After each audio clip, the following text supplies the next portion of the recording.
The acrid smell of burnt rice lingered in the kitchen when the storm broke loose. I dragged myself home, exhausted from a relentless day, yearning for peace. Instead, my wife's rage greeted me like a slap. "You're a loser, a nobody who can't keep a job," she hissed, her words sharp as knives. Before I could respond, she grabbed a kettle, its steaming contents flung toward me. Searing pain erupted across my arm, forcing me to stumble back, shocked not only by the burn but by the venom in her betrayal.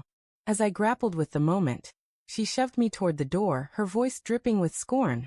"Get out of my house and never show your face again." Her sister, lounging on the couch, smirked as if my suffering were a private show for her entertainment. I cast one final glance at my wife, her expression twisted with smug contempt, and said nothing. No outburst, no accusations, only a quiet determination. Then I walked away. She thought she'd expelled a worthless man. She didn't know I was earning $70,000 a month. By the next morning, her world would collapse. I left that night with just my wallet and phone. No luggage, no spare clothes, no hint of anger. The burn on my arm pulsed, but the deeper wound was her conviction that I was nothing.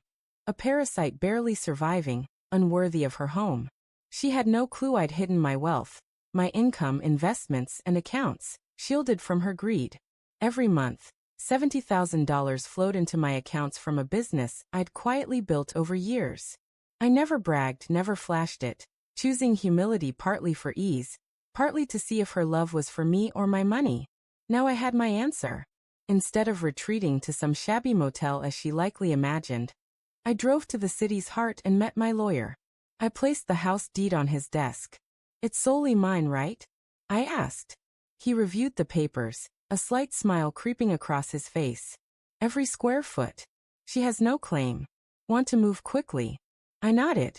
By dawn, as she slept, smug in her victory, legal documents were filed, accounts were locked, and new locks were being installed.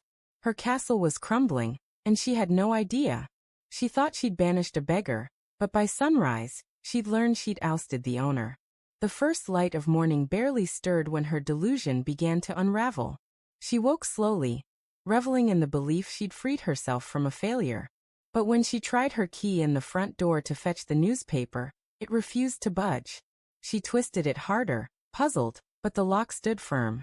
Baffled, she slipped out the back, only to discover a shiny new lock on the front door.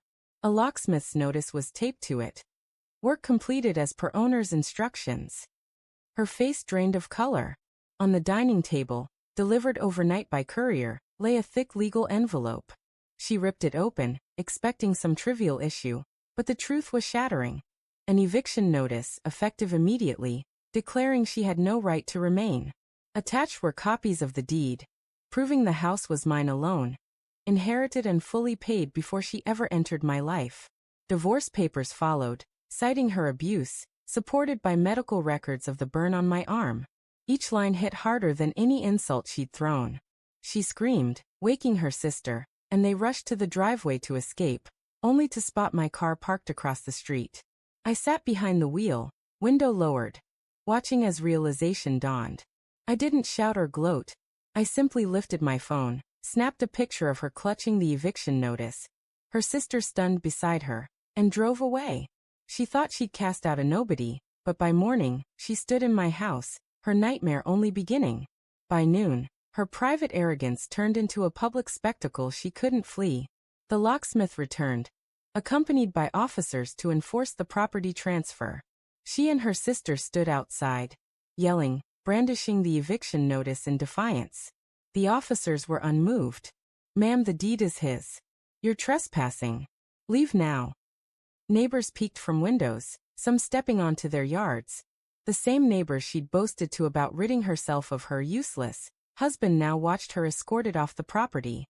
Murmurs spread, phones recorded the scene, and by nightfall, the story had swept through the community. She tried to salvage her dignity, storming to her car and vowing to go shopping. But at the first store, her credit card was declined. Every account linked to my name was frozen. The lavish lifestyle she'd taken for granted, spa visits, shopping binges, extravagant lunches, evaporated instantly. She stood at the register, mortified as the cashier handed back her useless card. Her sister, who'd chuckled as I was thrown out, turned on her in an instant. You said the house was yours. You said you had everything. I gave up my place for you. Their bitter argument rang out in the parking lot, captured by onlookers. The ally she thought would cheer her now tore her apart. She'd mocked me as a failure, demanded I leave, and assumed the house was hers. By day's end, she had no home, no money, and no supporters. Her private scorn had become her public humiliation. If the public disgrace shook her, the legal barrage obliterated her. While she raged in the streets and scrambled for funds, my attorney was filing papers downtown. Assault charges for the boiling water, divorce documents citing cruelty, and freezes on every account she'd accessed. By the time she realized the scope, a court summons was delivered to her mother's house, in front of her family. In court, she tried her usual lies. He's broke, a parasite. I supported him for years. But my lawyer presented bank statements revealing my $70,000 monthly income, along with investments, savings, and properties, all carefully documented and beyond her grasp. The judge's eyes widened with each document. Her claim of being the provider crumbled, and when photos of my burn marks, backed by medical records, were presented, the courtroom's sympathy shifted entirely. The ruling was swift. Full ownership of the house to me, her barred from entry, no alimony due to her abuse, restraining orders from the assault charge, and financial penalties draining her scant savings. Her composure shattered as the gavel struck. The arrogance she'd wrapped herself in was stripped away, leaving only shame. She'd mocked me as a failure, burned me, and cast me out, but in court, she was the one begging. The courtroom triumph closed the battle, but her choices reverberated long after. What she saw as a victory, evicting me, ridiculing me, bragging to her family, became her downfall. Financially, she was cut off from my wealth, with no alimony or property. The luxury she'd flaunted vanished overnight. Socially, the friends and family who'd laughed at her beggar husband now whispered about her collapse. Some shunned her, embarrassed by the scandal. Her sister, once her ally, blamed her for tarnishing their family's name, breaking their bond and leaving her isolated. Her arrogance, once her shield, became her loneliness and regret.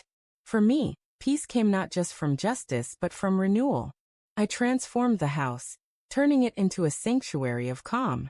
I poured energy into my business, and with each deal, I reminded myself that patience and silence outlast rage. My $70,000 monthly income wasn't just wealth. It was proof of what she'd underestimated, the power of quiet resolve. That night she'd screamed, "Useless drifters don't belong here. Leave and never return." But in the end, she was the one pleading for keys to a house she never owned, for money she never earned, for dignity she'd thrown away with a splash of scalding water. My greatest victory? I never raised my voice. I only raised the truth. Years later, time was unrelenting to her in ways no court could match. Financial ruin forced her to drift between menial jobs. The opulence she once taunted me with now a faded memory. Socially, she was a pariah. Neighbors, friends, and even her sister never let her forget the eviction, the declined cards, the courtroom loss. Whispers trailed her everywhere, and her family, tired of the shame, kept their distance. Her arrogance had isolated her completely. Meanwhile, I flourished. My business expanded. My $70,000 monthly income grew through wise investments. The house became a symbol of resilience, its walls glowing with tranquility. I learned that silence cuts deeper than shouts. She screamed. I spoke softly, and the world heard the whisper.